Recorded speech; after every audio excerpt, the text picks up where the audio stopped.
এরকম একটা ফেলনা প্লাস্টিকের বোতল দিয়ে কি বানানো যায় বলুন তো? এই ধরনের একটা হ্যাঙ্গিং টপ বানানো যায়।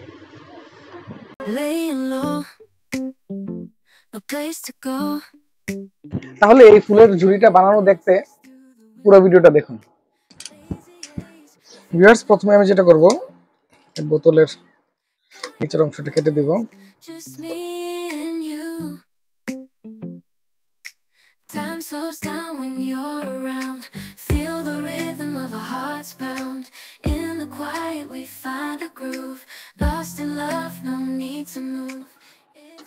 আমি এটা কেটে দিলাম, আমি পুরোটা কাটলাম না, এটা পরবর্তীতে কভার হিসেবে কাজ করবে।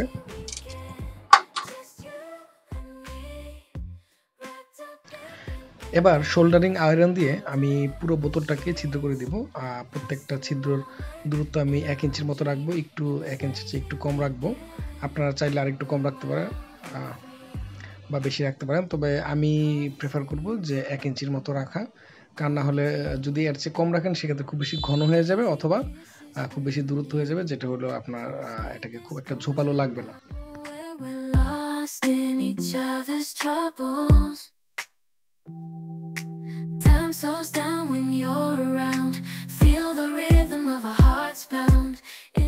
শোল্ডারিং আয়রন দিয়ে কাজ করার সময় সাবধানতা অবলম্বন করবেন যাতে এটা দিয়ে আঘাত না পান।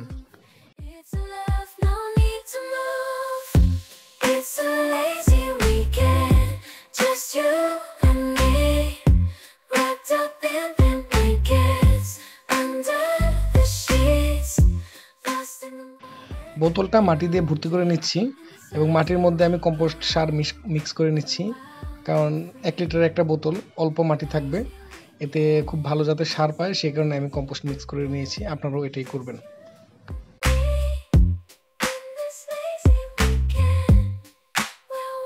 এবার ফুল গাছগুলো লাগানোর পালা। আমি টাইম ফুল বা রেড রোজ মস নামে যে ফুলটি সেটা আমি নিয়ে নিচ্ছি। আপনারা চাইলে ঘাস ফুল বা পর্তুলকে এটাও আপনারা ব্যবহার করতে পারেন। এবার বোতলের প্রত্যেকটি ছিদ্রের মধ্যে একটি একটি করে ডাল দিয়ে দিবেন। আমি এই ফুলটি সিলেক্ট করছি এই কারণে এটা খুবই সহনশীল একটি গাছ এবং জাস্ট একটি ডাল আপনি মাটিতে দিয়ে দিলে এটা থেকে খুব সহজেই গাছ হয়ে যাবে এবং ডালটা মারা যাবে না।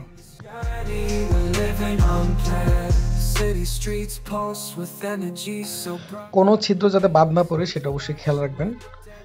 যদি ছিদ্র বাদ পড়ে সেক্ষেত্রে কিন্তু একটু ফাঁকা ফাঁকা লাগবে। As we pass by with dreams flying high, no maps, no plans, just an open road wherever it leads. গাছ লাগানোর কাজ শেষ। এবার যেটা করব এবার হলো অবভিয়াসলি পানি দেওয়ার পালা।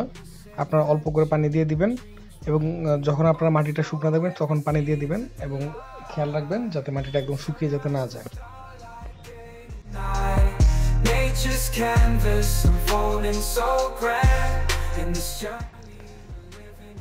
পানি দেওয়া শেষে এবার আমাদের আসল কাজ শেষ। এবার আমাদের অপেক্ষার পালা। চলুন 1 সপ্তাহ পর ফিরে আসছি, দেখা যাক কেমন হচ্ছে। 1 সপ্তাহ পর ফিরে এলাম, কেমন লাগছে আমাকে কমেন্টে জানান। আর আমার চ্যানেল অবশ্যই সাবস্ক্রাইব করবেন।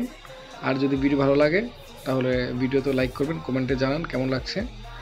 আমি এখানে এই পটটাতে 2 ধরনের ফুল ব্যবহার করেছি, 3 ধরনের, দুঃখিত। একটা হলো পিঙ্ক কালার, একটা হলো পার্পল এবং আরেকটা হলো হলুদ। হলুদটা যদিও এখনও ফুটেনি, তবে আমি আশা করছি কয়েকদিনের মধ্যে ফুটে যাবে। তো আপনারা এইভাবে যদি ভিন্ন কালারের ফুলগুলো ব্যবহার করেন সেক্ষেত্রে খুবই সুন্দর লাগবে এবং এটা আপনারা যে কোনো জায়গায় আপনাদের ঘরের যে কোনো জায়গায় হ্যাঙ্গিংভাবে রেখে দিবেন, তাহলে খুবই সুন্দর দেখা যাবে। তবে একটা জিনিস মনে রাখবেন, অবশ্যই রোদ যেখানে লাগে সেখানে লাগাবেন। এই ফুলটা ছায়ার মধ্যে খুব একটা ভালো হবে না। দেখতেই পেলেন কিভাবে খুব সহজেই একটি ফেলনা প্লাস্টিকের বোতলকে খুব সুন্দর একটি ফ্লাওয়ার ভাসে তৈরি করে দিলাম। তো আপনারা এইভাবে ট্রাই করবেন এবং আপনাদের বারান্দা বলুন বা ছাদের বলুন অথবা আপনাদের ঘরের সৌন্দর্য বৃদ্ধি করবেন। তো আমার চ্যানেলে অবশ্যই সাবস্ক্রাইব করবেন এবং পরবর্তী ভিডিও দেখার আমন্ত্রণ রইল। সবাই ভালো থাকবেন, ধন্যবাদ।